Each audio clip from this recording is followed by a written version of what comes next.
ये हमारे पास उष्णकटिबंधीय वर्षावन। उष्णकटिबंधीय वर्षावन, उष्णकटिबंधीय वर्षावन उन क्षेत्रों में पाए जाते हैं जहां वर्षा बहुत अधिक होती है। तो ये वन उन जगहों पे पाए जाते हैं जहां वर्षा बहुत ज़्यादा होती है। ये इतने घने होते हैं कि सूर्य का प्रकाश ज़मीन तक नहीं पहुंच पाता। वृक्ष यहाँ पर बहुत ज़्यादा घने होते हैं और सूरज की रोशनी जो है वो ज़मीन तक नहीं पहुँच पाती।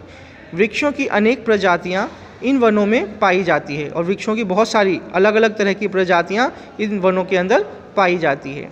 ये वन वर्ष के अलग अलग समय में अपनी पत्तियाँ गिराते हैं और अलग अलग समय होता है इनका जब ये क्या करते हैं, अपनी पत्तियों को गिरा देते हैं। अतः ये हमेशा हरे भरे दिखाई देते हैं। इनमें एक समय के अंदर सारी पत्तियाँ नहीं गिरते, ठीक है ना, अलग अलग। कोई पेड़ जो है कभी पत्तियाँ गिराता है तो कोई वृक्ष जो है कभी गिराता है, तो जिसकी वजह से ये हमेशा हरे भरे दिखाई देते हैं और इन्हें सदाबहार वन भी कहा जाता है। अंडमान निकोबार द्वीप समूह, उत्तर पूर्वी राज्यों के कुछ भागों तथा पश्चिमी घाट की संकरी पट्टी में पाए जाने वाले इन वनों में प्रमुख वृक्ष महोगनी, एबोनी तथा रोजवुड है। अब ये पाए कहाँ जाते हैं वो देखो। तो ये कह रहा है अंडमान निकोबार द्वीप समूह, उत्तर पूर्वी राज्यों के कुछ हिस्सों तथा पश्चिमी घाट की संकरी पट्टी में, जो पश्चिमी घाट है वहाँ की संकरी पट्टी में ये वन जो है पाए जाते हैं। और वृक्ष कौन कौन से पाए जाते हैं इसके अंदर, तो एक हमने पढ़ा महोगनी, एबोनी तथा रोजवुड। आगे हमारे पास उष्णकटिबंधीय पतझड़ वन। हमारे देश के बहुत बड़े भाग में इस प्रकार के वन पाए जाते हैं। इन वनों को मानसूनी वन भी कहा जाता है। ये वन घने होते हैं और वर्ष के एक निश्चित समय में अपनी पत्तियां गिराते हैं। इनको हम कहते हैं मानसूनी वन और ये वर्ष के एक निश्चित समय में अपनी पत्तियां गिरा देते हैं। इन वनों में पाए जाने वाले महत्वपूर्ण वृक्ष पाल, सागौन, पीपल, नीम एवं शीशम हैं।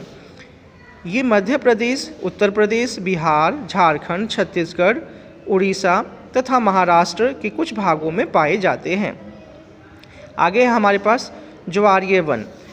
इन्हें मैंग्रोव वन भी कहा जाता है।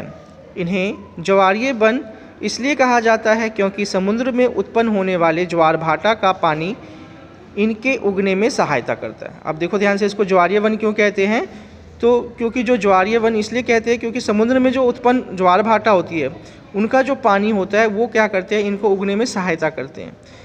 ये वन दलदली भूमि में पाए जाते हैं, यानी यहाँ पे की जो भूमि होती है कैसी होती है, दलदली होती है।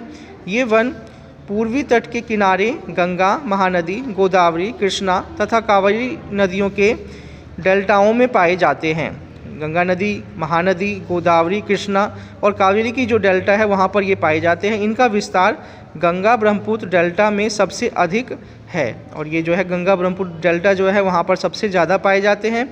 इन वनों में सुंदरी वृक्ष एक महत्वपूर्ण प्रजाति है, इसलिए गंगा ब्रह्मपुत्र डेल्टा में पाए जाने वाले वनों को सुंदर वन का नाम भी दिया जाता है, क्योंकि सुंदरी वृक्ष जो है यहाँ पर सबसे ज़्यादा पाया जाता है। तो यहाँ पर जो पाए जाने वाले गंगा ब्रह्मपुत्र डेल्टा में जो पाए जाते हैं तो उनको हम क्या कहते हैं, सुंदर वन का नाम देते हैं। ठीक है।